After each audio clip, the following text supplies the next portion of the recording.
লক্ষ্মীপুর সদর উপজেলার চন্দ্রগঞ্জে এম সজীব হত্যা মামলার আসামি ৪৫ বছর বয়সী আনোয়ার হোসেন দুলাল ওরফে পাহাড়ি দুলাল ওরফে বামহাতি দুলালকে গ্রেপ্তার করেছে পুলিশ।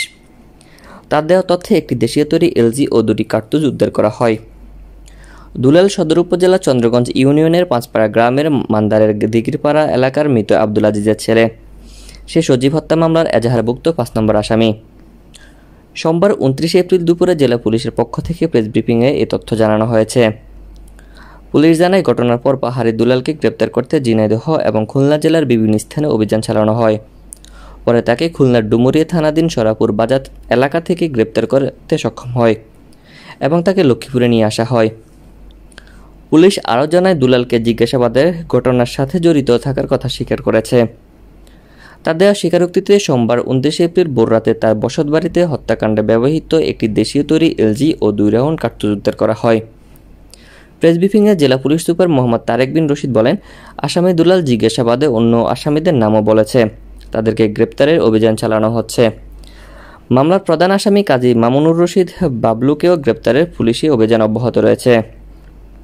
সবাই জানেন যে গত ১৩ এপ্রিল তারিখ রাতে আমাদের চন্দ্রগঞ্জ থানাতে একটি ঘটনা ঘটে, যেখানে কতিপয় দুষ্কৃতিকারী কয়েকজন ভিকটিমকে হামলা করে আহত করে। এর মধ্যে একজন ভিকটিম সজীব, তিনি চিকিৎসাধীন অবস্থায় পরবর্তীতে মারা যান। এই কারণে পরবর্তীতে যেহেতু একটা হত্যা মামলায় রূপান্তর হয়, আমরা ঘটনার প্রথম থেকেই প্রত্যেক আসামি ধরার বিষয়ে তৎপর থাকি এবং গুরুত্ব দিয়ে মামলাটা তদন্ত করতে থাকি।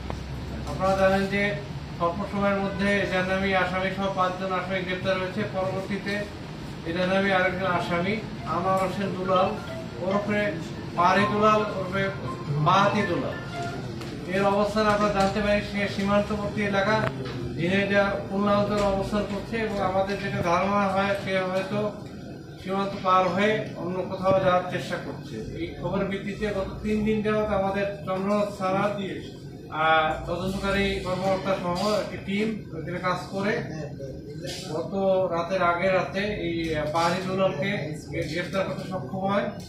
পরবর্তীতে তাকে নিয়ে গতকাল আমাদের চন্দ্রগঞ্জ থানায় চলে আসলে সে স্বীকার করে যে ঘটনার সাথে সে সরাসরি জড়িত ছিল এবং একই সাথে তার স্বীকারোক্তি মতে তার বসত ঘরের থেকে একটি দেশীয় এলজি এবং ২ রাউন্ড কার্তুজ উদ্ধার করা হয়।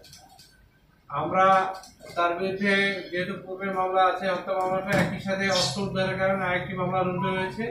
আমরা বিজ্ঞ আদালতে সুপর্দ করে তার একটি রিমান্ড চাবো এবং পরবর্তী আরো যে তথ্য পাওয়া যায় সেটা আমরা মামলার তদন্তের স্বার্থে সেগুলি আমরা বের করার চেষ্টা করব।